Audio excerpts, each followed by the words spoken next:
Hello and welcome to the Generation Gap podcast. I'm Lunchbox. And I'm Gleek, and I got some things to talk about this week. Good, because I don't. You never do your homework.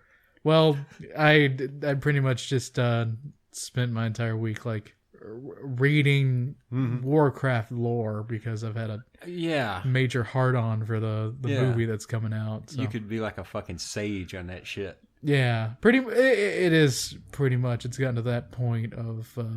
It's nerdery, dude. Oh, yeah. Listen, you talk about that shit. It's pure nerdery. It's extreme nerdery to the point to where I actually think that the people at Blizzard had to change the ending of the last expansion that came out. Because one of the YouTubers I watched, Jesse Cox, I think at BlizzCon one year during their lore panel guessed what was going to happen. And because of the reaction that the people at BlizzCon gave was, no, that's not what's gonna happen. No, totally not. Well, yeah. That's a piss poor way though of doing it, you know? Yeah, but they're just like, all right, guys, we have to change. What's going to happen here? Emergency board meeting. Oh, Think about one of the executives run upstairs, got on his phone in his hotel room and like, hey, you know that shit we sit for fucking 6 weeks and talked about in the boardroom? Yeah, well, scrap it all. Well, it's like a subplot thing. Yeah, that it kind of like a little something. It's like, oh yeah, nudge, this. So it wasn't like a main story plot line thing. Yeah, but there was that emergency phone call made of fuck, we have to cut that out. Yeah. And then some poor producer is like, what? I've spent 3 months working on this shit. Yeah, the guys that are doing the 3D rendering and shit for the character models and stuff. It's like, fuck. And now we got to port it over to something else, create something else out of it. God damn it. Well, some of them might be like, fuck it, man. My rent's paid. What the fuck do I care? I know, that's just one of those throwing the controller moments, though, for me. Like, right then, there, it just would have been like, no, done. Speaking of controllers, dude, I heard about one. I need to look it up. But as soon as I heard of it, I thought of you. That they'd made a Pokemon tournament controller. Yeah. Like, for the N64, or? I'm not 100% certain what it's for. Uh-huh. But as soon as I fucking read that, my fucking brain went immediately to you. It was like the time I showed you the WuTang Controller. Oh my god, the WuTang Controller is something that it's just not. It's a novelty. Yeah, but it looks like the most uncomfortable thing to ever have sit in your hands. Like imagine a PS, like the original PS1, stickless. Controller that's shaped like a W. Well, I mean, if you could get it and have the money where you could afford to just keep it, if you could get like the old Wu-Tang game in the box, and never take it out. Yeah, mount it in a frame, put it inside a frame with the controller underneath it, just for the conversation piece of it, Oh, there's I'm looking at some shit now, and it's there's even some mods for the PS4 and Xbox One controllers that will turn the PlayStation or Xbox symbol into a Pokeball. And yeah, because there's the blue Pokemon controller that came out with the Pikachu edition of the N64, which also came with the game of Hey You Pikachu. Oh yeah, which was the game I said that if we ever streamed N64 is the one that you should play. From what you've told me about it, I don't want to. No, I don't want to do it. Which, for those of you that don't know, if you guys aren't up on your retro hardware, Hey You Pikachu added a microphone expansion onto the N64, because of course on the N64 it makes sense to they had plug it for things the into the controller. Yeah, but it's so fucking stupid to plug things into the controller. Yeah. Like, they finally figured out with, USB on the front of consoles now that you just plug shit into the console. Isn't your PlayStation, the PlayStation 4 controller, doesn't it have, a headphone jack? Yeah, but you actually use the headphones, the only way that you could do that before, because Xbox did it first, Xbox 360 did it first, but was to have a USB headset that you actually plugged in, so you're like limited for how long the USB cord was. Yeah. Or you use Bluetooth. Bluetooth isn't that great audio quality wise. I think it scales everything down to like 96. Yeah. And something like everything like sounds like shit through it. And you also have now hang on, hold up. Most of our podcasts are released in 96. Yeah, but this is like going from, Dolby digital sound on your television that you have plugged into your HDMI port to 96 then. Like granted, like most people don't have a professional quality audio equipment whenever 12-year-olds don't have professional quality audio equipment when they call you a fuckhead and tell you how many times they fucked your mom over Call of Duty. However, we do. Yeah, we do. I can call the robot in the new Fallout expansion a cunt as many times as I want to. Which, we so for like the entire world that missed it, we got to actually fucking do some streaming under Picklestick Plays, on Twitch, and got to play that. What was it? Automatron. Like I had to think there for a second. I'm thinking Automatron. I can't even pronounce it. Automatron. Automatron. It's like you're trying to put together JonTron and Automaton. That's what I'm thinking. Automaton. Fucking got completely tongue tied. But yeah, you were playing that. I do not like. Yeah, fuck that robot. The robot companion at all. No, fuck that robot. Fuck everything about him. She's just not fun. Like, well, just that, and you were like trying to get the bitch to walk through a door. Yeah, I had to take the door off of my house to be able to get her to walk through it. Yeah, and then she'd walk out and turn around, and walk right fuck back in. Yeah, like I actually had to go in behind her and like push her out. Yeah. And like my dog, I've never had to do anything that too. And I looked at some of the math. I lost 150 pounds worth of carry weight, and which a robot should be able to carry more than the fucking dog. Well, yeah, but on me, like with the Lone Wanderer perk. Gotcha. Like since the dog doesn't count as a companion. Yeah, that's go figure. And then I also lost out on another 30% of like being able to do more damage. Fuck that. Yeah, from just the Lone Wanderer perk and having the dog with me. Fuck that. Like I would have had more carry weight and be able to do more damage than if I had the robot with me. Well, yeah. The dog is it's so essential to Wasteland stories, dude. Yeah. Because it comes out of fucking Mad Max. It comes out of a boy and his dog. Yep. Yeah. Matter of fact, I'm trying to remember. Wasn't the name Dog Meat? And Boy and His Dog. Yeah. Yeah, that's where they got it from. And God. Which is a great fucking book, and even the movie is good.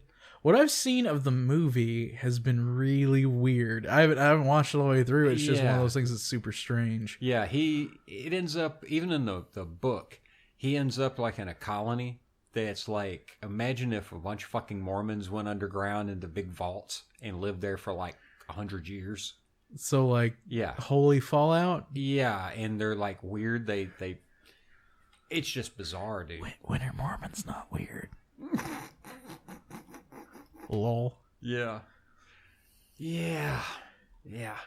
Hello, Utah. I mean, whoa. Goodbye, Utah. Goodbye, Utah. Well, any state that thinks that they're able to ban porn, I'm going to be able to make fun of you on that one. Well, that and they were thrown out of states. Yeah. Thrown the fuck out. What was it? Was it the governor of Illinois or Missouri pretty much declared war on them? Holy shit. But like that's just one of the things, like that's an ultimate invasion of like privacy is to be like, yeah, porn's banned. Well, bitch, what am I supposed to do when I'm bored? Like, look at it? The nastiest bus station I ever saw in my life was the one in Salt Lake City. I am not fucking playing, dude. It is like less than a block from their big fucking Moroni temple. Duh. All right. The big fucking, I don't know what the hell you want to call it. That Greyhound Station was fucking disgusting. And I mean, you could look at the filth like all over the fucking sinks and everything. This is not somebody went there and just shit on everything. This is like the collected grime of fucking years. Ugh. Yeah.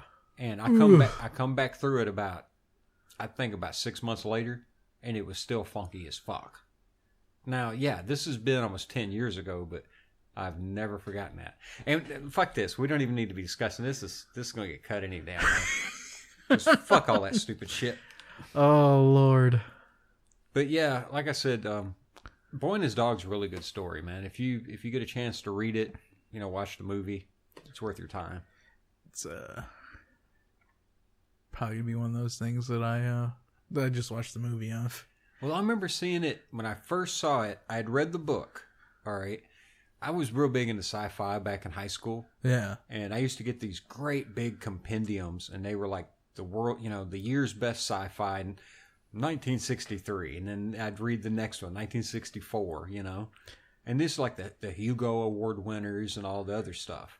I mean, I read some really classic science fiction, doing that. But I remember going through the video store and looking over and seeing a tape. And I just saw a boy and his dog. And there's an atomic bomb going off with a happy face on it. And I remember just being fucking ecstatic. I'm like, no fucking way. They made a movie of that. This whole week has pretty much just been me kind of like just diffusing and... Yeah. Like, because I'm starting another job on Monday next week, and restarting an old job. Restarting an old job, which it's just chill anyway. Well, shit, you had that fucking job just as soon as you brought up. Yeah, as soon as I brought up the conversation with like my old manager, and yeah, she was like, "Well, get your ass in here." Yeah, the reason I still think you could have showed up at the door just wearing your old uniform. Just go put your old uniform on with a name tag, just walk through the front door, walk behind the counter. And like, yeah, and she wouldn't have said shit. like there's been so many times just going there as a customer that I've either like went ahead and hit the debit card button on the machine, or I rambled off to them the PLU number, or I reached over and like while the gas pump was going off, I went ahead and hit it like approve too. Just basic shit, which like that fucking beep gets annoying after a little while, even if you're a fucking customer. Yeah. And like my main goal when that beep was going off was to get that shit off. Exactly, because believe me, when this gleek goes off, you just want nothing more to get me to shut the fuck up. But dude, like my whole thing in like a store situation is to keep everything as quiet and the least busy as possible. Yeah. Like if you come in there, my goal for you is to get you the fuck out. Like, because I got other shit I gotta do. The thing that always annoyed me about places like convenience stores is when I go up, one, it pisses me off that I have to wait for the pump to be approved and all that. And I understand you get assholes stealing gas and all that especially places that don't have cameras. Yeah. But which I perfectly understand that. But whenever I pick up the thing, and I know it's beeping inside to let them know. And it pisses me off to sit, like, if I have to wait fucking 30 seconds or more, what the hell are you doing in there? Yeah. Because, I mean, I've worked the counter. I've done that very job. And usually the fucking switches are right the fuck there. It depends. Like, it's taken me a little bit to get to that. One of which is like their system was a little bit strange. Like you couldn't approve gas on the same register that was running a card. I don't know why. It's just like one of those weird programming things. Yeah, software takes over for one job and doesn't allow the other. Yeah, because it's an older system, and like they're always older systems. Yeah, and so like both cash registers be approving a card at the same time. The first one to get it done was the one that approved it, or you be. Like I've done several times, and be at the back putting dates on refrigerated goods that were about to move from the freezer to the refrigerator. Yeah, but what I'm saying, the thing that irritates me is I've turned around before at different places, looked through the window, and I see the jockey behind the cash, the register, and they're not doing shit. Yeah, and it's like, just reach over 1 foot and hit that fucking button. Just hit the button. Yeah. And, like, one time I went the fuck off. It's one of the few times I've ever yelled at anybody down here. Yeah. I bet I sit there for a full minute. All right? And I saw the heifer in the window on the fucking telephone. And I started yelling, turn on the fucking pump. See, I think the reason why they want me back so bad Mm-hmm. is because not only was I a good worker, I was also a fast worker. Yeah. Like, because I got called a slave driver, but like we were training one girl one night. A slave driver? Yeah. Like, and you know me, dude, I'm laid back, like, Yeah. fucking supreme. But if it's got to be done, It has to be done. let's hurry up and get this shit out of the fucking way. Like Yeah. even though we left at 10, I wanted everything to be done at 8. Mm-hmm. I wanted the last 2 hours to be like fronting and like everything that we had done like over the entire night in the cooler. Yeah. And basic upkeep, and then shut down, and that was it. Yeah. Like because it would go as smoothly as possible. Because the more shit you have to do at the end of the night, the longer it takes to get out of there. Yeah. And what I'm looking forward, if you can cram as much shit as possible, and to like every little instance that you can take, then you can take the end of the night fucking easy. You can get out of there exactly like if everything is done. You can get out of there 12 minutes after you lock the doors. Yeah. At like the right time, you lock those doors. You got 12 minutes. Yeah. After that 12 minutes, you get to go home. Yeah. And that's like the best thing ever too, when you get it down to that perfect science. Like I worked with you know her, I'm not gonna say her name. Yeah. But you know who I'm talking about, not the manager, but the assistant manager now. Yeah. We were out of there like at 9 minutes one night. Like so it was like 10:09 and we were fucking gone. Yeah. And I was like, yeah, that was fucking great. Get home. Like, cause I lived further away from that job when I lived with my parents than what I do now. Like it takes me less than a minute to get up there. You know one of the biggest piss offs I ever had getting out of work was down here at the fucking Dollar General. All right. Is the night that my goddamn bike. All right. I drove the big one, you know, the big scoot I got. And the night that the fucking battery decided to just go tits up. Pushed that motherfucker all the way home. Right down the side of the fucking highway. And it was so funny. I just knew it. I'm like, I'm going to get fucking jumped by a damn cop. There ain't no plate on this fucking bike. You know, there ain't no shit. The one fucking time, nobody fucking passed. Not one fucking person in town that whole time. And I'm not shitting you. I got it home, parked the bike, and turned and looked at the fucking highway. And seriously, by the time I got it home, walked around the house, there was fucking traffic going by on that road. Like, what the hell? You know? I mean, not that I want to be picked up or nothing, you know. I didn't need no help. It was just like, what a pain in the ass. Yeah. Dude. Because, you know, that some bitch weighs, what, like fucking 600-800 pounds? Yeah. Yeah. The only time I think I was ever like pissed off leaving work, yet again, Dollar General. Yeah. One of the girls that we worked with, and you know who, like the one that was like a year older than me. Yeah. She was chubby or blondie? Black-headed one. Okay. Yeah. Yeah. Yeah. She was 45 minutes late. I went ahead and I stayed on, you know, extra money. Yeah. But 45 minutes late. I had not only had I closed the night before, but I was there at like 5 a.m. to help do stocking the next day. Yeah, I did that a few times. Come in like 5:15, 5:30. Yeah, like closing the night before and doing that. I only did that once. Like after this, I told the manager, like our manager at the time, I was like, you don't fucking put me in that situation again. Yeah, because like as soon as I got out of work that day, I was going to Murray. Like my mom was driving, thank God, because I didn't sleep at all the night before. Yeah. It's one of those things, like you get home at like 10:30, you turn around and you gotta be back up at 4. There's no fucking way. You can do it, but you wished you hadn't. Yeah. Like my brain was completely active the entire time, mostly out of dread of going to work the next fucking day. About as bad as me. Just as soon as we got done recording the last podcast, I was so fucking tired. Let me tell this story real quick. Real quick.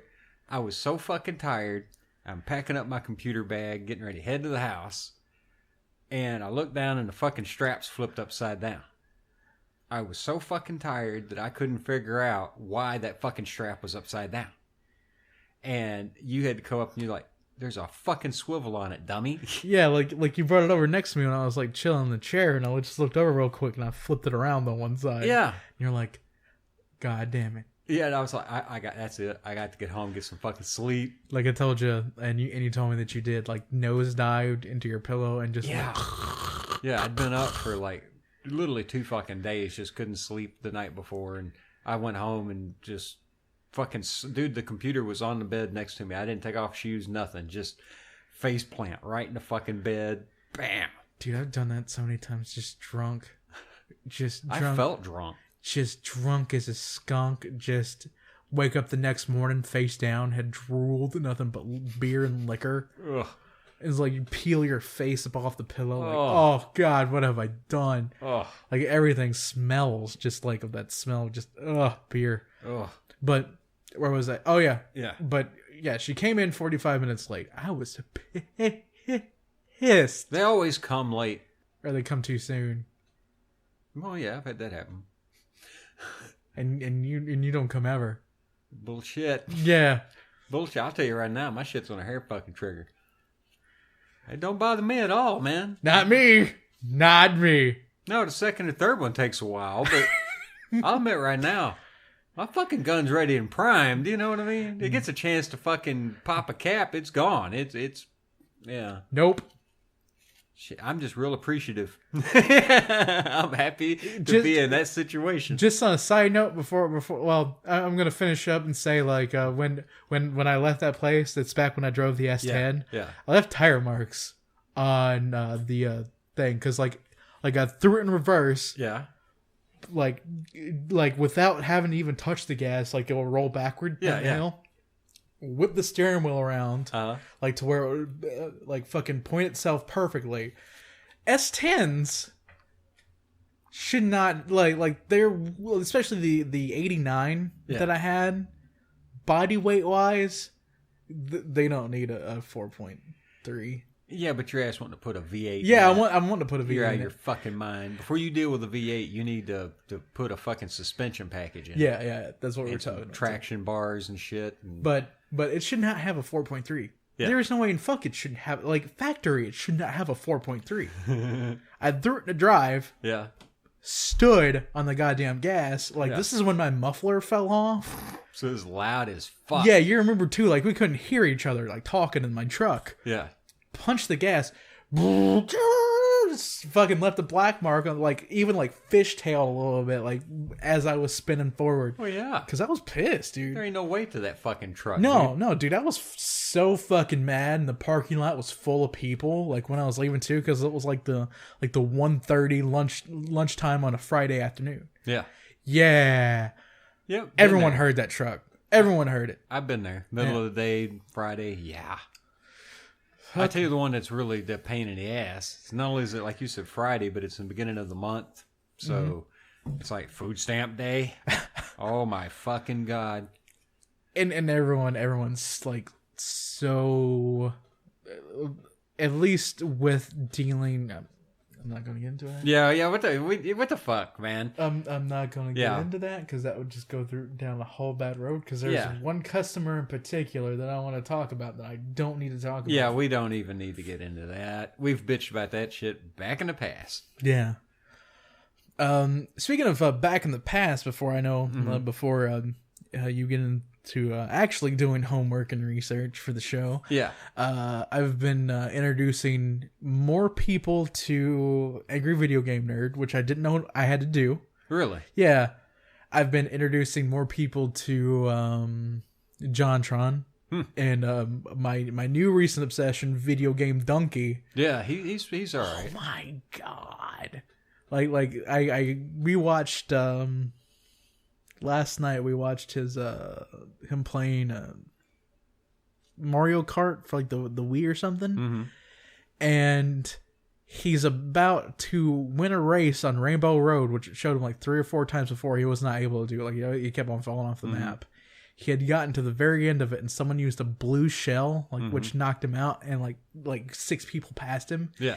and he just starts laughing manically, and it cuts to a scene of like Breaking Bad where like all hope is lost for Walter, and he's laying there on the ground, and like he matched up the laughing with his. And so like it was just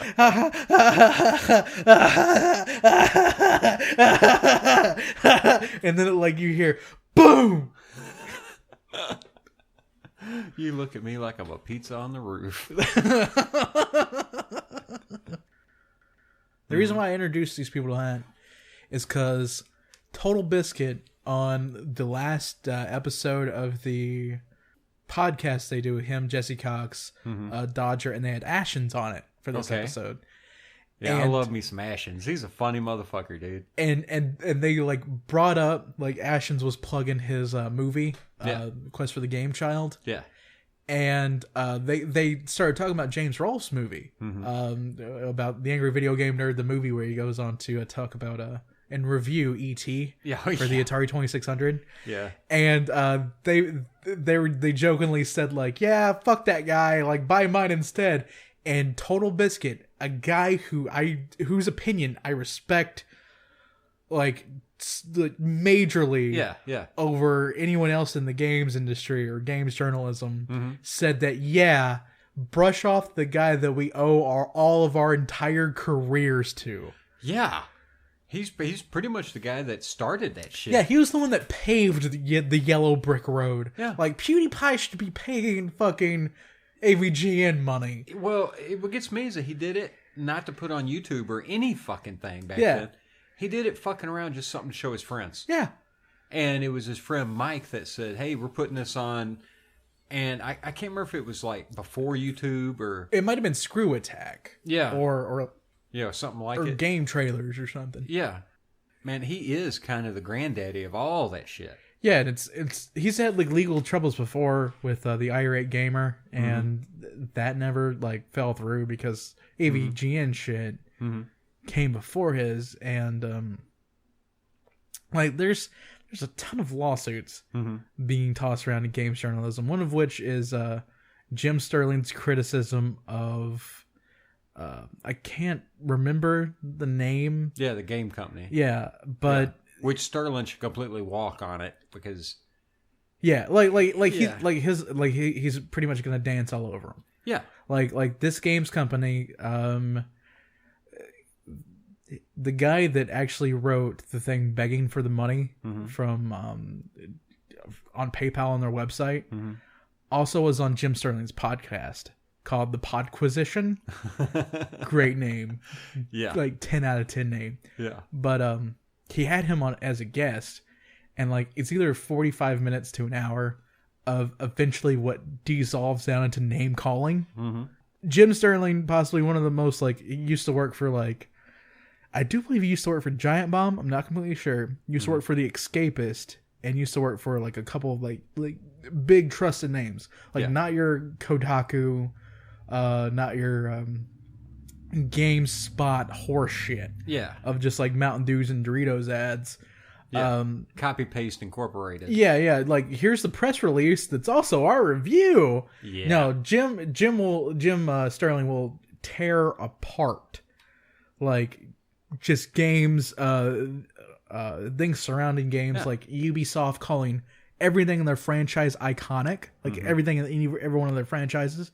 When you think of video game iconicism, you think about Mario's hat, the shape of a space invader, not... Yeah, Pac-Man. Pac-Man. Yeah, a fucking ghost is an iconic image. Yeah, not some like W-looking radio Wi-Fi signal looking shit embroidered in black on a black hat from Watch Dogs.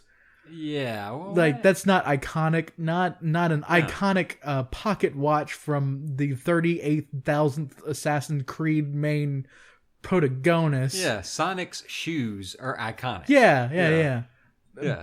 So like Jim Sterling even like tore that apart. He's tore apart like pre-order shit. Like every time like someone's like dropped the ball, especially Steam Greenlight, he goes through and he finds the crap that's pretty much ripping people off and tears it down.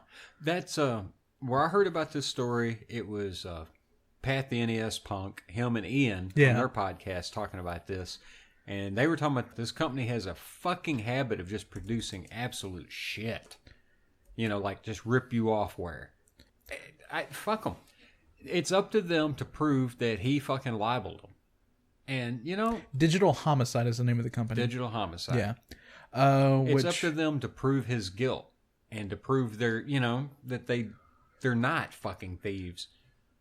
How in the fuck are you going to prove you're not a thief? The thing that is Jim's and a lot of other games reviewers that cover Steam Greenlight stuff is there's a program that you use to help like make 3D environments and 3D games. They also sell like entire levels. Like you can make everything yourself, or you can buy art assets. Okay.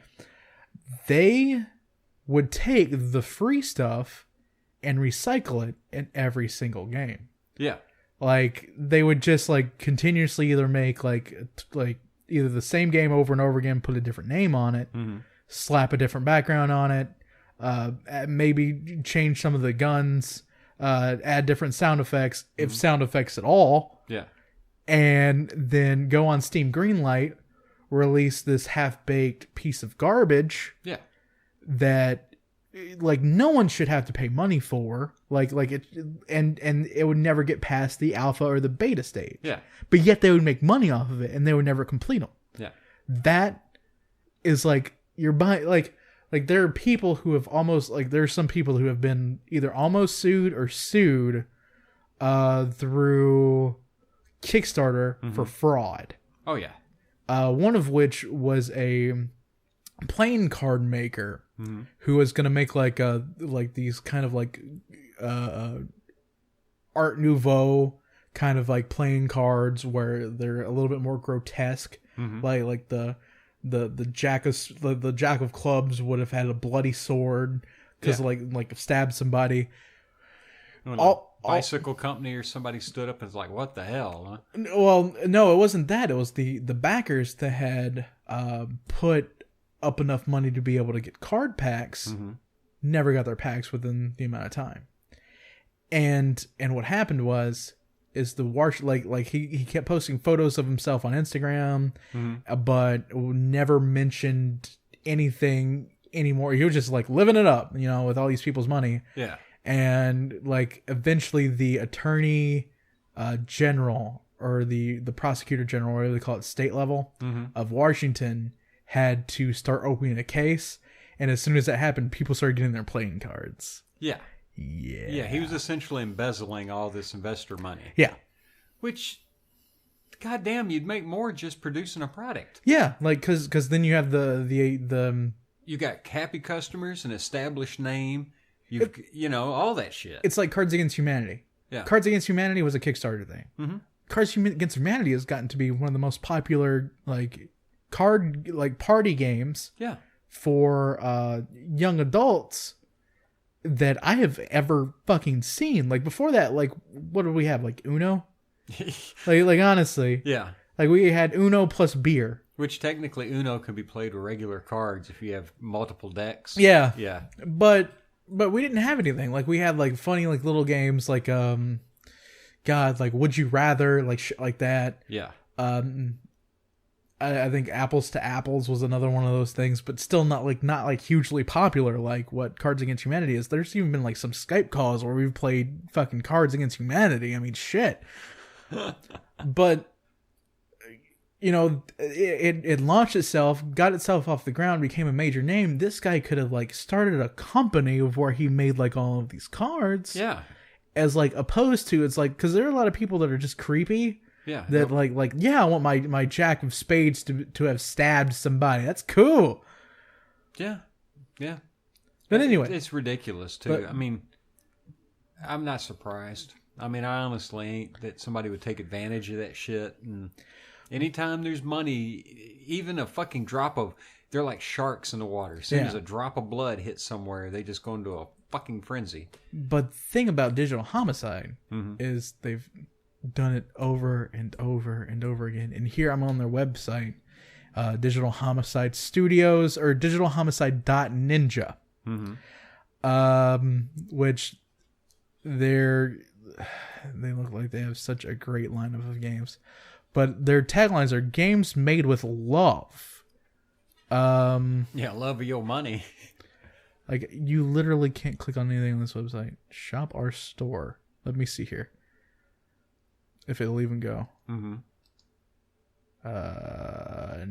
Nope. Might be one of those, what is it, the single page? Yeah, it looks like... Okay, so it finally took me to their store, I think. I'm not entirely sure what happened. But yeah, it's all like very shitty, looks to be early 2000s art assets. Like, everything is super blocky. Java game bullshit. Well, no, not Java game, like Xbox, like original Xbox. Oh. Like that's the graphics level for this. Like, that's not even a full size image. Like, it's showing images of these games. That looks like World of Warcraft. Or actually looks like RuneScape. Their model for like an inventory screen. Yeah, and like they even have 2 games on this thing. One called Galactic Hitman, where like the cover art or the faux cover art is supposed to be, it looks like a Gundam, and then they have another one like it that has the same sample image of Iteration Nuclear Domination. It's the same art assets. But for both games. This has been done before, though. I mean, oh yeah, like game homages has been done since like the early fucking days, you know. Yeah, of like guys on their Commodore. That's what I'm saying. Like Commodore, piecing shit together. Yeah, but Commodore, Atari shit. How many versions of Pac-Man were out there? But how many of those were like? All right, first off, there was no publishing rights yet for video games. Yeah, true. Okay. That was back when it was the wild days. Like, people didn't know how to copyright this. Some dude made 100 of them, sold them to the flea market crowd. Yeah, and then eventually there are people that just started giving out freeware once that was like the Windows 95, Windows 98 days, and they could be like complete ripoffs, but they were giving away free. Who cared? Like, no one was going to sue them. Well, if you were maybe trying to show, I am a game designer and I've created my version of this just to show my skill. Yeah, like someone can get in contact with me. Like, it was like a freelance thing, like putting like a artist who put together a portfolio. Exactly. Which I can understand, but these guys, no shit. 2 games that from their like sample screenshots look exactly the same. 2 of which look very similar. Because I haven't been able to make it through all of the screenshots yet. But yeah, it just looks like very cut and dry. We don't care about our product. And then they're putting it out on Steam Greenlight and charging for each one. Like, how much is this? Well, ultimately, they're not going to win, dude. You know they're not going to win. Oh, no, they're not going to win, but they need to be like fucking... Like, this needs to set a precedent. Yeah, they need their asses spanked on this one. Yeah, well, not only do they need their asses spanked, this isn't the first studio that has gone after a reviewer for giving his opinion. Yeah. Like, there's so many fucking people that just get paid or just given things to say, like, good shit about video games. That's why video game journalism hasn't been taken like importantly. And this is a thing that directly impacts consumers. Like, I wait for video games to come out and I see the reviews before I go out and buy them. Well, it's like The Division. Like, I wanted to see how The Division would work out. Because, like, I've been, like, gnashing at the teeth for a good MMO for a while. Since, like I've quit playing WoW and I've, like, had the itch. So I've just been, like, scratching it by reading lore.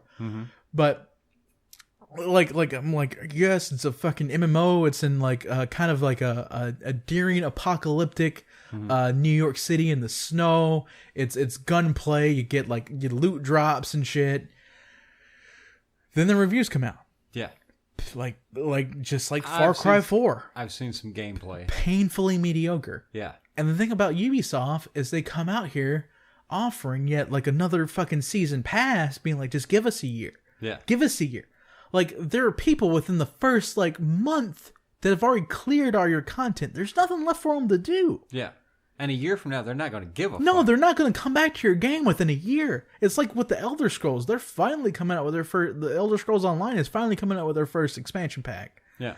That game's dead. Like, that game was dead as soon as, like, people started to get into it and seeing, like, how it worked. Yeah. And they're like, no.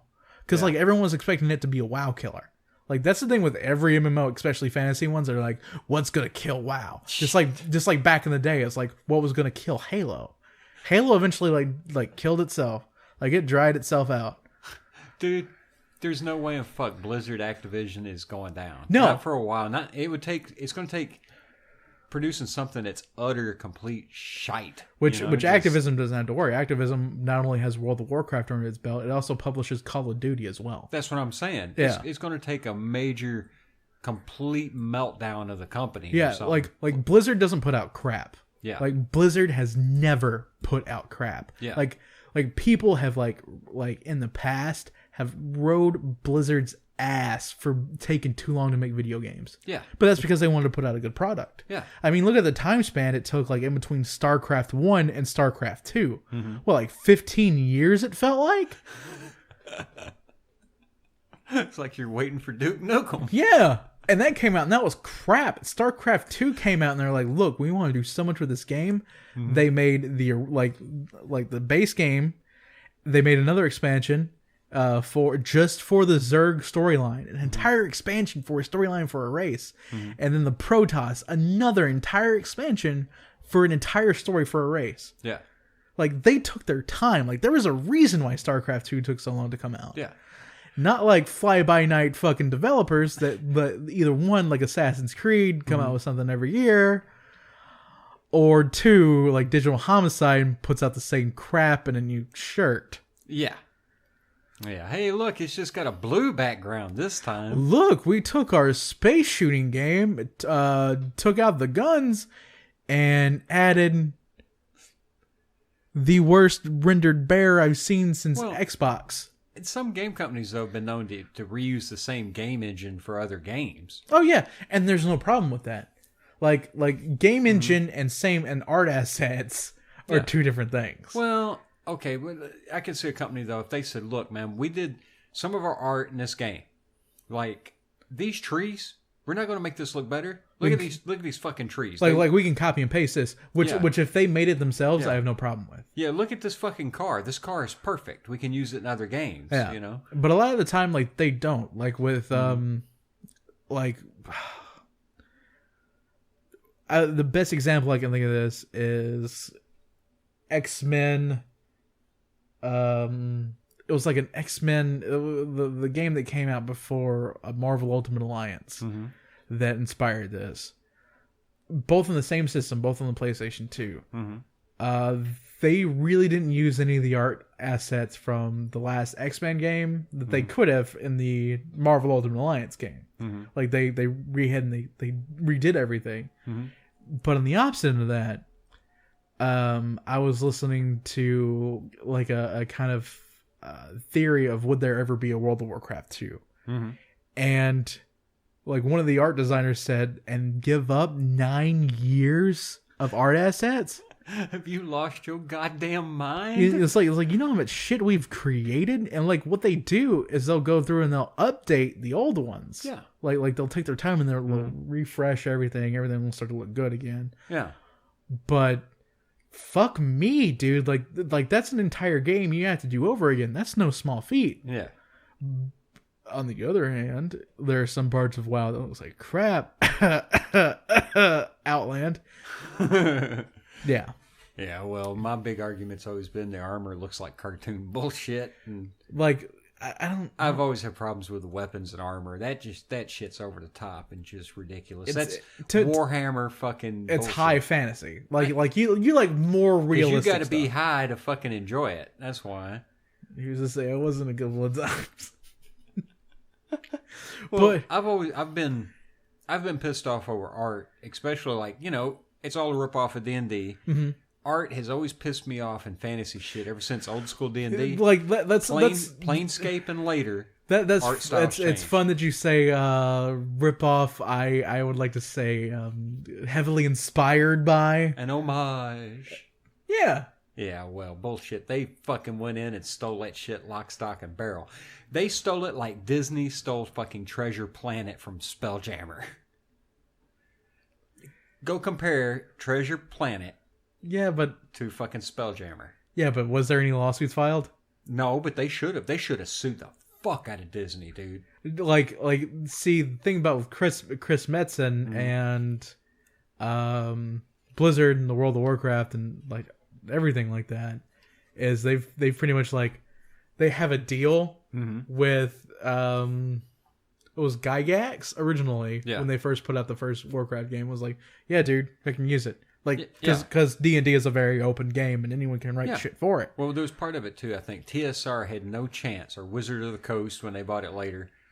That time period, they'd have no fucking chance of trying to defeat Disney in a lawsuit. Yeah. Just based on money. Yeah. You know, as soon as those fucking Mickey Mouse dollars start hitting the table. No, there's no way you can get out from underneath it. Yeah. It's like, I heard a similar thing where the exact opposite end of where the small guy was the dick against the major company. There's this video game designer that had released and trademarked the word for video games Edge. Really? Yeah, that's why for like the longest time, and if you think back, there are hardly any video games that use the word Edge in the title. I don't until I think it's ridiculous doing it, being able to copyright a word. Yeah, until EA Games, which I hate EA. We've had many conversations about EA will fuck you in the ass. Yeah. Like, that's what EA Games is short for, is EA will fuck you in the ass. Yeah, exactly. Games. But enter anus. Yeah. Games.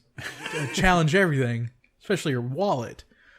But EA in 2013 released a game called Mirror's Edge, or was in the process of. Well, the guy that owned the word Edge was like, no. So they sued each other back and forth 3 times, and every single time landed out of court until EA, their like thing with the patent office finally went through and stripped the guy that owned the word Edge, because he'd been using it fraudulently, of his claim. Which makes you wonder, did Gillette swoop in and go, we own the fucking word for Edge, shave cream and razors? I think it was under the aspect of video games, not just like... Yeah, but you see what I'm saying. Yeah. It's some big-ass company who come in swinging its big money dick, you know? Well, it's always blown, like you said, it's always blown your mind how companies can own words for just things like Candy Crush wanted to trademark the word saga. Yeah. Which there have been games that came out that had the word saga in the title way before Candy Crush reared its retarded head. Yeah, it's right up there with trying to fucking copyright fucking Reaction. Yeah. Yeah, great job on you, Fine Bros. Great job. Yeah. Please don't sue. Getting away from video games and stuff, all right? All right. I want to get into some stuff that I've seen this week. Alrighty. Because I did my homework. I didn't do shit. Yeah. Welcome to high school, you know? Just like high school, I didn't do shit. I didn't either. I used to do my homework like fucking 10 minutes before the next class. But, yeah, I stayed up, dude, all fucking night last night. I've been waiting for a year for this shit to drop, right? The fucking new Trailer Park Boys season 10, come out on Netflix. Dude, I was there like no shit. Fucking 12 o'clock. I'm there. Where's the fucking Trailer Park Boys? I watched all 10 episodes back to back. Dude, I eat them like a bag of fucking candy. That is so fucking crazy. Totally worth it. Totally fucking worth my time sit and watch all that shit. And now I will say that it's a funny motherfucking season. All right. A lot of it, there's some really good jokes. There's 3 episodes towards the end that kind of annoy the shit out of me. I can live without fucking Snoop Dogg. Snoop Dogg? See, but he's he's a pothead icon. So yeah, well, like if you had the chance to make a movie about stoners, I think Snoop Dogg would be kind of like one of those people that would make one of those cameos and be like sniggity diggity, and you're just like, yep, Snoop Dogg. Yeah, exactly. Well, so what it is that they've had this idea that Julian had got the park. He opened up a bar, all right, and that Ricky lives next door to him and shit. And in this one, Ricky had opened a pot store, like an illegal dispensary. And they decided to make the whole fucking park private. And that way the cops would have to have a warrant just come through the front gate. And they decided to open up a casino. And there's this whole big thing where they do a job and steal like a whole truck full of like casino, fucking slot machines and liquor and all this other. And yeah, which there's some fucked up shit in this season too. I wouldn't go into full blown spoiler territory with it. I'm not. But anyway, Snoop hears about it and wants to come to the casino. Sniggity diggity. Yeah, and he like talking about he's fell in love with the park. You know what I mean? That this place is like, you know, like he tells him at one point, man, I could buy 10 fucking trailer parks. I could just outright buy the motherfuckers, but there's only one Sunnyvale. Yeah. You know, that he would be back. I mean, those episodes had him, Doug Benson, and Tom Arnold. Which Tom Arnold comes because he's like playing the fucking fan. He wants to come and have the full Ricky experience. And he like pays Ricky so he can drive the shipmobile, and him and Bubbles go off like searching for shopping carts. And then there's this whole thing where he's willing to pay $10,000 to fuck Lucy. Yeah, so like Ricky fucking clobbers him, you know? Jesus Christ. But like I said, it's good. Yeah. And I swear to God, there's even, I'm not going to give it away. All right. But Bubbles thinks he fucking kills somebody. And like, they have problems with the fucking trying to get rid of the body. Yeah. Yeah. It's good.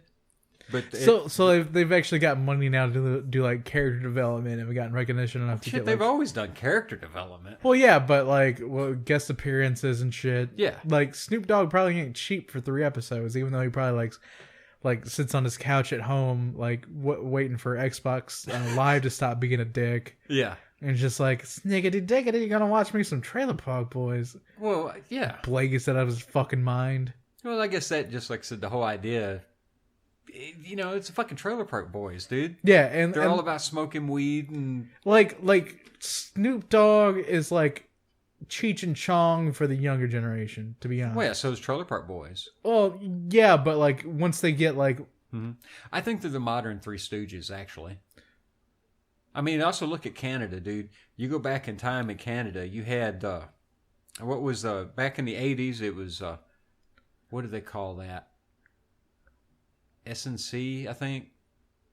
Anyway, you know, like 90s, you had fucking Kids in the Hall, shit like that. And this is like the modern thing, you know, Canadian comedy group. Like a natural development of comedy and how like... a family of comedy. You know? Like how it's like paving the way. Like how like stand-up begot sketch begot sitcom begat... Well, aren't they two kind of a modern extension? You talk about Cheech and Chong and shit. Uh-huh. Imagine if you took Cheech and Chong and Doug and Bob McKenzie. Yeah. You know, you mix that together and boom, shot it into the Great White North. Yeah. Yeah. Like that. It's like a natural progression of stoner culture. Yeah. Yeah. And the acceptance, too. I love the acceptance of... You know, some people could say that they're trolling the bottom and going after the worst of the culture.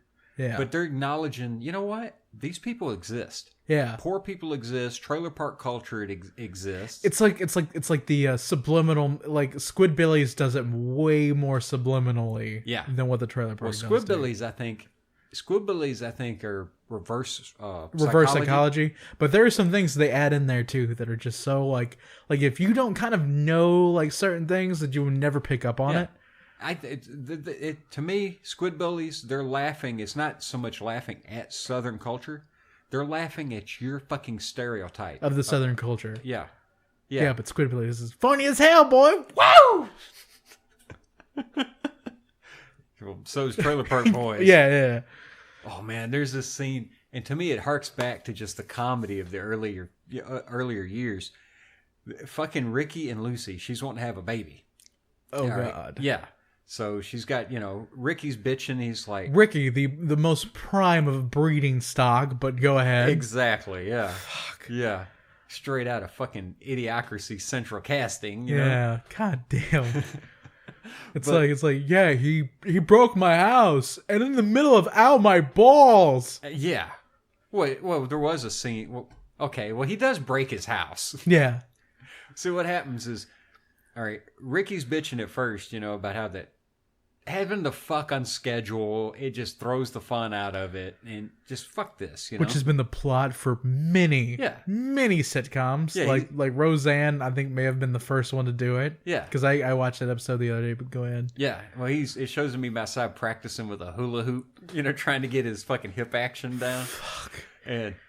But him and Lucy, they're talking, and he's like, can we, if we're going to do this, can we just get greasy the way we used to fucking just get down? Duh. And then it shows from outside, you can hear fucking moaning and groaning and bumping, and the shit starts happening back behind their trailer, and the fucking wall on the trailer is like fucking just moving back and forth. You just hear boom, boom, boom. And they fuck so hard, they knock the goddamn back wall of the trailer out, and the roof collapses on them, and Ricky's like laying there, and they're like, "Oh my God, where's Lucy?" She's trapped under the rubble, and you can hear her. He's like, "Can you breathe, honey?" And she's like, "Whoa, whoa." She's caught under the rubble with a mouthful of cock. It's one of the funniest goddamn things from all season, dude. That's so fucking funny. Yeah, and there's just tons of it. I mean, it was worth it, dude. Overall, it was worth it. But this episode, this season, I'm not going to give it away, but the last 2 episodes has like a couple of really, 2 or 3 episodes. I mean, you get the whole problem with Bubbles, thinking he killed somebody. And you get 2 really big motherfucking downers. Yeah. Yeah. And one of them is a cliffhanger. They solve one of them, but the other one is a cliffhanger that's like, son of a bitch. This ain't right at all. Yeah. Of course, it's just a perfect lead-in for a new season. Yeah, which is always something that you... With... I don't know why, but like seasons can just end. Yeah. Like they don't have to necessarily have to have cliffhangers at the end of every one of them. Like, It's Netflix. You're going to have people that binge watch it all anyway. Yeah. Like, you're going to have people that keep up with when the next season of their favorite show comes out anyway. Like me with the Better Call Saul. I'm still waiting for season 2. I binge watched it twice already. Come on already. I'm ready for it. Yeah. But... Well, usually their cliffhanger thing was that the show would always begin with them getting out of jail because they went to jail the last episode of, the season before. Yeah. And the thing is now is that they've stayed out of jail for almost like 2 years in a row. Jesus fucking Christ. Yeah. Hell, that's part of the whole damn thing, though, is that Ricky's sworn that he won't do crime. Yeah. And it goes just about as well as you can imagine. There is one character that they threw in. Barb gets released from jail. Uh-huh. And I'm trying to remember the guy. Oh, fuck. It's Mike Smith, the guy who plays Bubbles, is like his cousin. Plays the cross-dresser. Yeah. Yeah.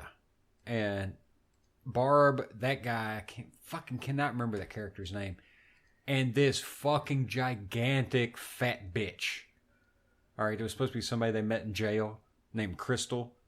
That character is so goddamn stupid and annoying that she thinks like she's some big fucking bruiser badass, and it shows her all the time with a fucking hot pink baseball bat. And of course, part of the comedy is that she drives like an old fucking baby blue IROC. Like 80s IROC, But I've just so many times watching that, every time that bitch would appear, I was like, good and well, in real life, somebody would roll that fat twat down the fucking street. Nah. They'd beat her with that fucking baseball bat. Jesus Christ. Yeah. I can't tell that there's a... Is it like annoying just because it's annoying, or is it annoying because of the character? Because of the character. Like is it a well done annoying, like Skylar White, Walter's wife, or is it just kind of like this character is kind of just thrown in here? She's kind of thrown in just to act as the muscle for Barb. Just some fucking. So it's like a background character, so it doesn't really matter. Yeah, but she appears way too goddamn often. Okay. And at the end of the thing, though, they do pretty much throw her away. Okay. Yeah. Like they realized their mistake and was like, eh. Yeah. And I'm like, wait a minute. every season, just about it before, every time you needed a heavy, all right, when you needed an asshole to show up to cause the boys problems, it was Caveman. Well, Caveman, Sam, or fucking Cyrus. Yeah. And I'm like, sorry, this ICP looking bitch does not fucking equal up to Cyrus or fucking Sam. Ain't happening. Yeah. Which Sam is in this. Fuck. Yeah. Yeah, it's some funny shit comes with him. Yeah, always. Yeah. That's just one of those recurring characters when he comes back. You're like, oh shit. Mm-hmm. Yeah. Mm-hmm. Like I don't much care for. He got his dental practice back. Oh, fantastic. Yeah. But like as far as like bad guys go, they really made me dislike Cyrus. That's the point, though. Yeah, like that's the point, but almost to the point to where it's like I just don't. I'm like not. It's what they call go away heat. Yeah, yeah. Like, well, that's kind of the point of Cyrus, because everything with Cyrus always ended up not only him getting fucked over, but he's made to leave. Yeah, but I guess that is the point of the character with like wrestling. It's a bad thing. Yeah. Because like you either get like good heat or bad heat, and like all heat is good heat. Like because heels want you to hate them, baby faces want you to love them. Yeah. But go away heat is that heat that no one talks about. Because that means the crowd's silent, it's dead, they don't want to see you anymore. Yeah. That's the kind of heat that I have for Cyrus, is because it's like, I don't want to fucking see you anymore. Stop it. To me, though, the clash between Cyrus and Julian has always been just classic. I mean, come on, they're both pretty boy douchebags. Julian's kind of a douchebag. Yeah, I will agree. Yeah. Like, Julian's kind of a douchebag, but He's yet again... greasy as hell, boy. But yet again, like, so is Ricky. Ricky's just a stupid, like a... Stupid greasy? Yeah, stupid greasy douchebag. Like, yeah. Like, Bubbles, like... He's redeemable. He's a good guy. They actually talk about that they bring it up towards the end of how that they hate each other. Like, everybody in the park seems to just, they fight all the time, and they argue over stupid shit, but they're a family, no matter what. And I think that's always why Bubbles put up a Ricky and... Just come on, yo, guys. Yeah. The first seasons for me, like, when they introduced Bubbles, I think it was like 2 or 3 episodes in. Yeah. And him and Ricky almost got in that fist fight. Yeah. It's like, I don't want my cat sleeping in my car with you. It's like squirrels have pissed on my plants. Yeah, it was a dope trailer is no place for a kitty. Yeah. See, like, where Bubbles, I really do believe meant to start out as like a secondary character. He was. Yeah, he was. Because Mike Smith probably wanted like way more time in behind the camera. Well, if you look the history, all right, the guy plays Julian, the guy plays Ricky. Well, the early producers, Katleberg or something, I can't remember how they pronounce his name. Those 3 guys grew up together. Yeah. All right. And went to high school together and all that shit. They started the show. They did the original black and white promo. Do you remember the promo movie? I haven't seen the promo movie. Watch it. Bubbles isn't in it. Yeah. And Randy appears, but he's as another guy. But they supposedly met Mike Smith, like as a fucking sound guy. Yeah. And he'd come in to play that character, when they started the show and shit. It was just pure luck. Yeah. Pure fucking luck that character come in. Bubbles is almost the Urkel of that show. Which I totally agree. Yeah, Family Matters would not have fucking won as long as it did. If it wasn't for Urkel. Yeah. But he became like the third amigo. Like exactly. Bubbles ultimately. Because like when you think of the Trailer Park Boys now, I think first and foremost you think about Bubbles. Yeah. Over Ricky and Julian. I enjoy him more than... Well, I enjoy, Bubbles, then Ricky, then Julian. Yeah. Julian, he's there... He's almost the Mo Howard of the group. He thinks he's the brains, Yeah, but he's also, in a way, too, the glue that keeps all three together. Just like Mo. Yeah. Mo is also the glue as well. Yeah, he comes up with the jobs and shit and organizes. And, yeah. Yeah, but there's a term that fucking Ricky calls him. He's like talking abstract to Lucy about like a what if situation. He's like, what if Papa Bear, got approached by his friend Muscle Moose,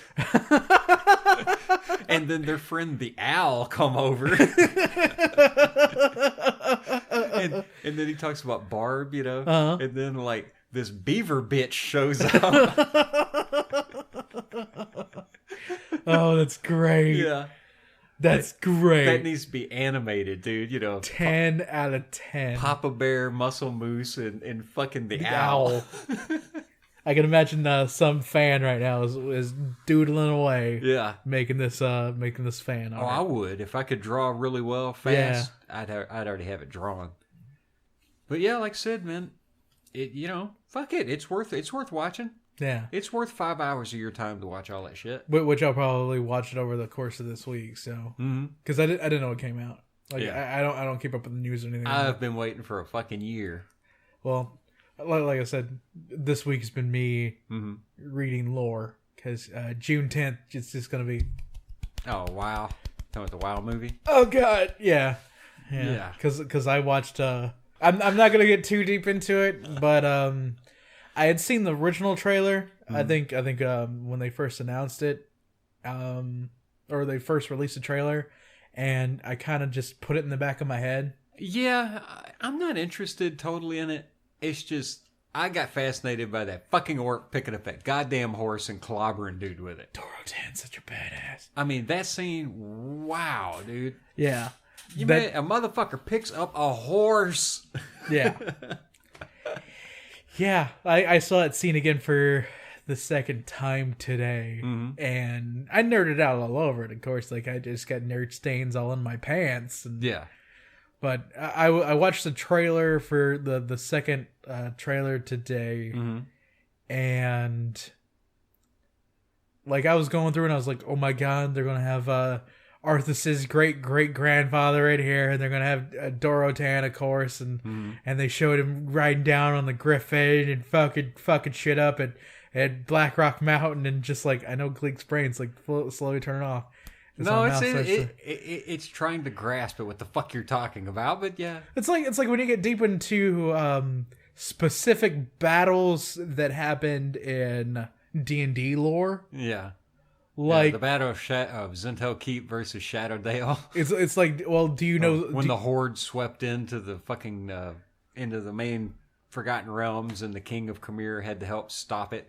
Well, do you remember like the names of the lieutenants? No, not really. Yeah, that's like Warcraft with me, where I remember the names of the lieutenants. I can remember that they hired the fucking Hand of the Fist, the mercenary company, to help. To hold off like the Genghis hordes, Yeah. Yeah. Of course, they're a different name than Genghis, but you know what I mean. Yeah. I mean, I can talk about the Rock Mall ogres all day, but that doesn't make any difference. I still know the names of the goddamn lieutenants.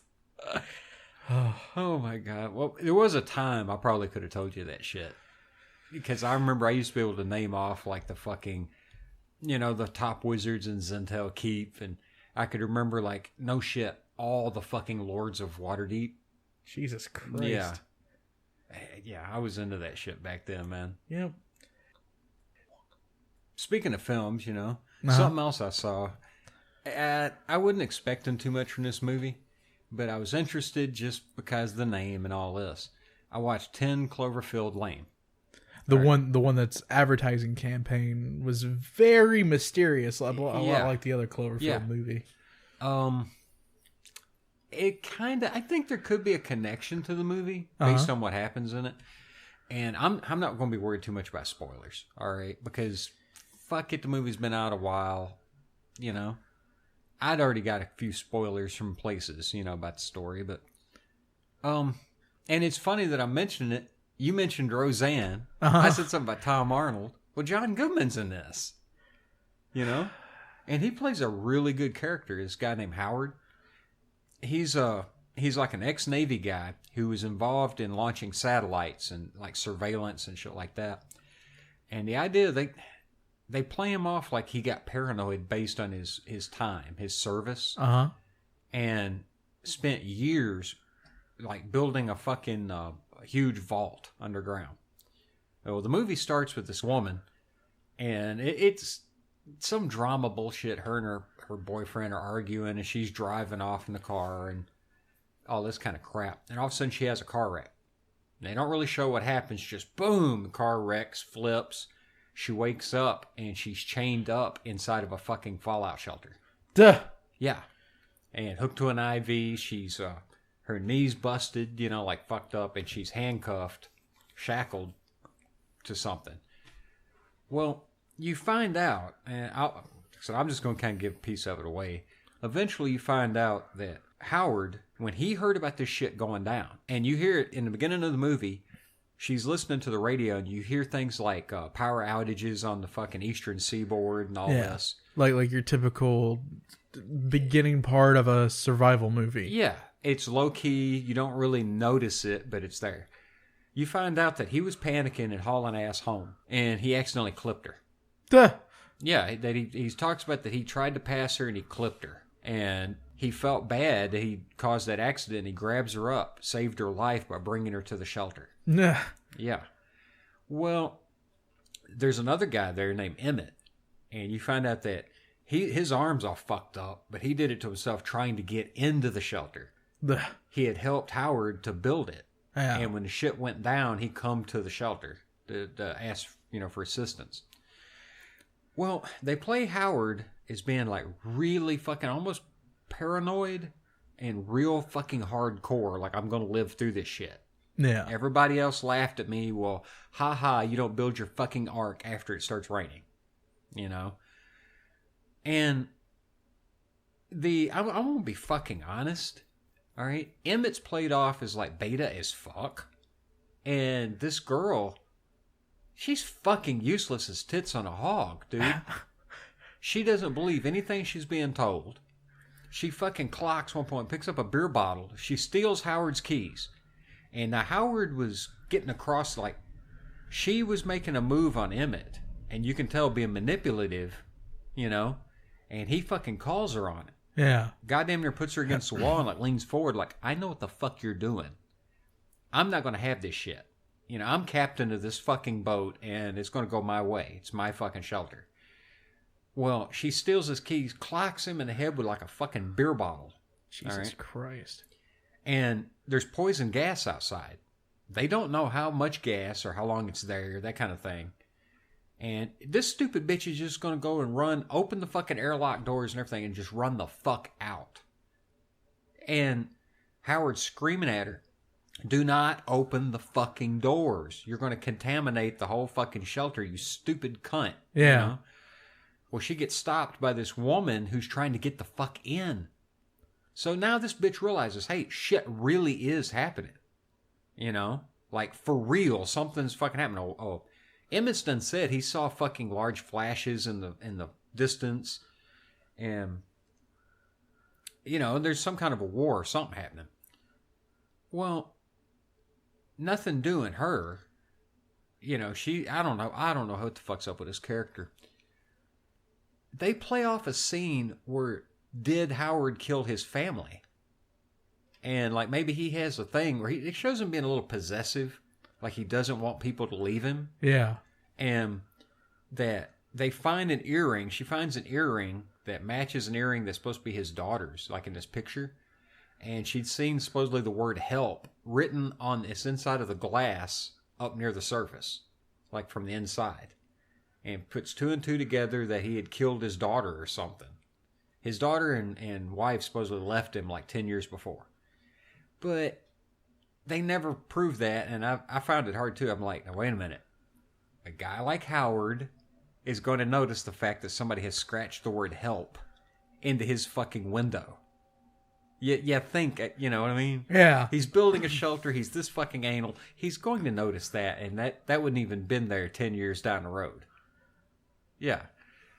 And there's this whole scene where he comes out with this big fucking barrel of, like, acid and shit. And they hint at the idea that maybe he fucking threw them in this vat and melted them. Uh-huh. Get rid of them.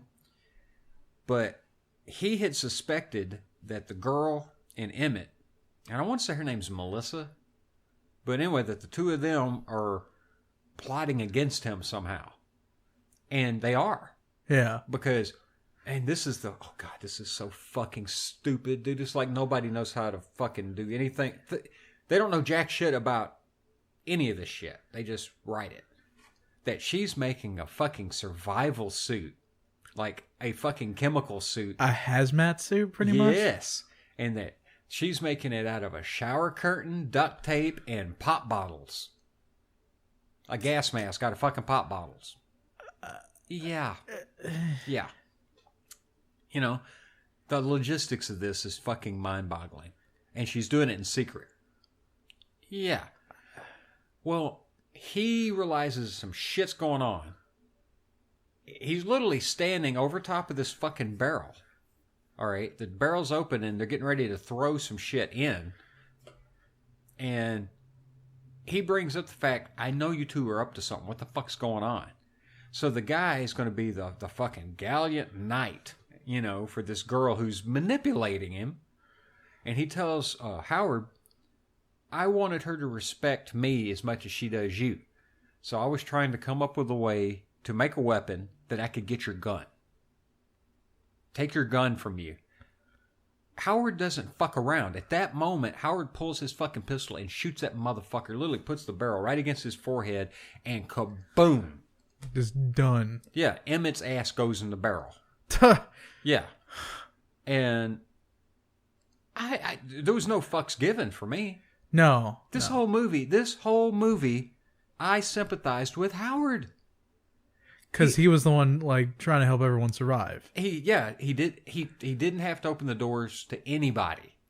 And they literally did not fucking appreciate what he was doing. And they don't understand the fact that in the shelter, it's lifeboat rules. Yeah. And it's just, you have to deal with it. That's just the way of it. You know, the overseer of the vault is the last word on things. And that's just the way of it. Yeah, to borrow a little from Fallout. Yeah. But she proceeds to fuck Howard over at the end of the thing. All right? And it's no bullshit, dude. Like, dumps the acid. He falls into it. And he's all fucking melting his shit from it. All fucked up and hurt. And he finds her suit. That's what set it off. He realized that she's lying to him and, you know, all that kind of thing. Yeah. And she, thanks to her bullshit, the fucking vault catches on fire.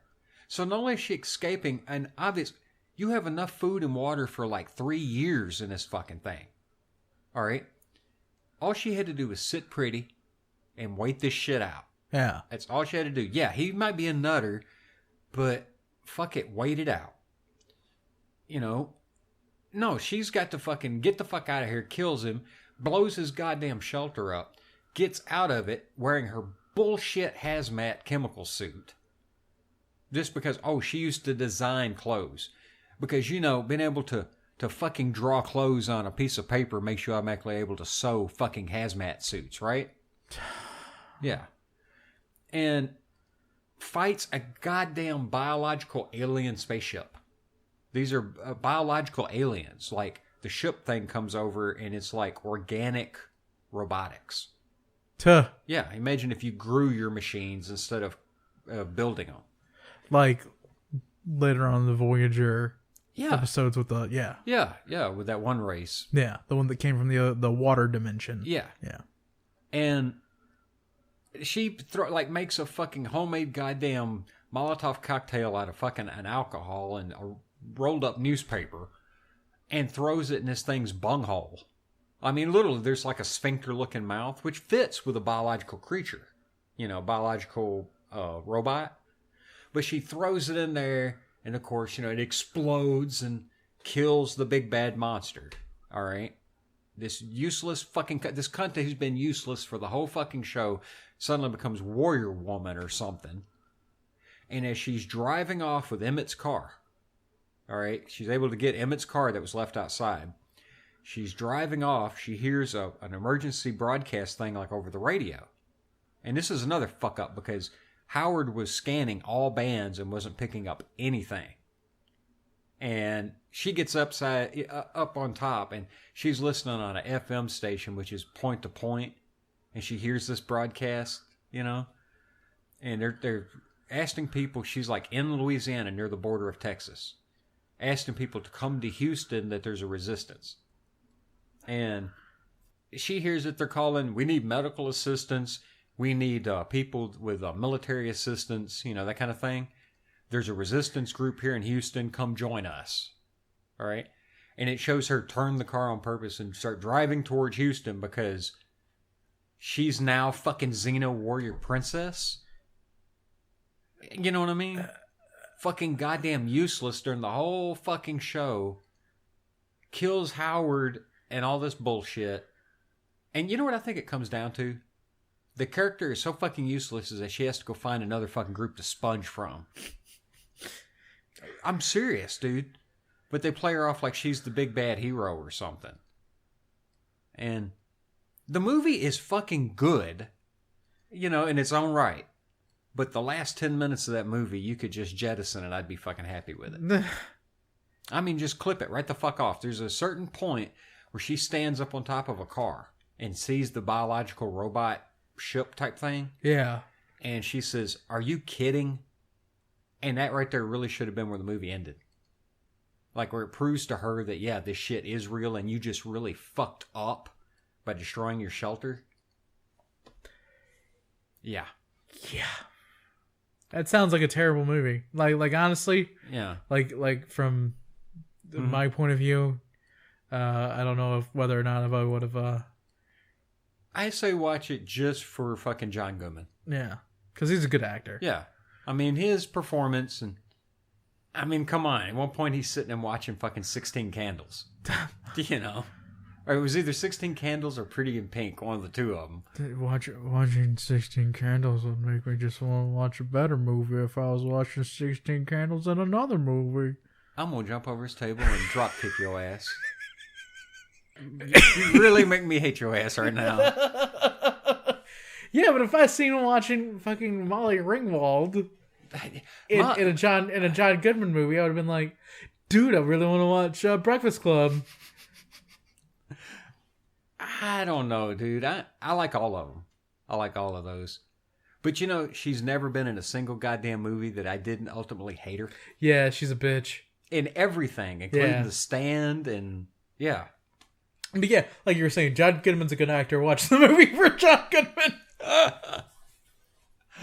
Poor Ducky. That still burns my ass up to this fucking day. Poor Ducky. That shit was not deserved. No, but Breakfast Club is one of the best, if not the best, teen movie of all time. Yeah, which the other day, a day or two ago, it was like the 32nd anniversary of the day that the Breakfast Club happened. Jesus Christ. Yeah, I think. I want to say 32 years. Don't you forget about me. What was it they did in one of the Jay and Silent Bob movies? Where they'd come in and watch 16 Candles like every week in the TV store? Oh, yeah. And Jay was like, and this tubby bitch right here cries like a fucking little girl. Here's what he said. There's nothing more disgusting than watching a fat man fucking weep. That makes me wonder if Kevin Smith actually did cry during that movie. Well, he might have. Yeah. Hey, I'll admit, those movies they make you emotional. Oh yeah, but I don't think I've ever cried during. I cry over dumber things than that. Thank you very much. Well, I'm secure on my emotional state. I'll admit, I've had music bring a tear or two to my eye. Oh yeah, me too. But that's music. That's not bitch movies. Fucking bitch movies. They're bitch movies. Fuck you. Like they're guilty pleasure bitch movies. Fuck you. Fuck. All right. I'll admit. Okay, they're guilty pleasure bitch movies. Yeah. Fuck you. Fuck you. Some of the best damn film ever fucking made. Yeah, some of them. Well, one of them. God damn it. God damn it. Well, there's a lot more better movies than that. I was just like the subcategory of teen experience movie. Breakfast Club reigns supreme. It is the king of the mountain. Yeah, and yeah. But there's just something deep down. Every one of us wants to grab Molly Ringwald and just fuck the shit out of it. I'm not sure about Gert Funk. Is more boy, just the hell out of it. I think bitch slap. donkey punch fuck out of us. What I'm talking about.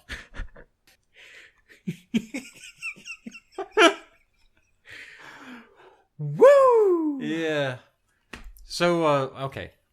To sum up 10 Cloverfield Lane, all right? Watch it, but don't expect much, and prepare to be disappointed. Yeah. Ultimately, prepare to be disappointed because the fucking wrong person dies. Wrong person dies in that film. Just watch it for John Goodman. Yeah. It just sounds like, yeah. Yeah. Even though they want to hint at the fact that maybe he killed his family. Yeah. You never learn yes or no did he actually do shit. Yeah.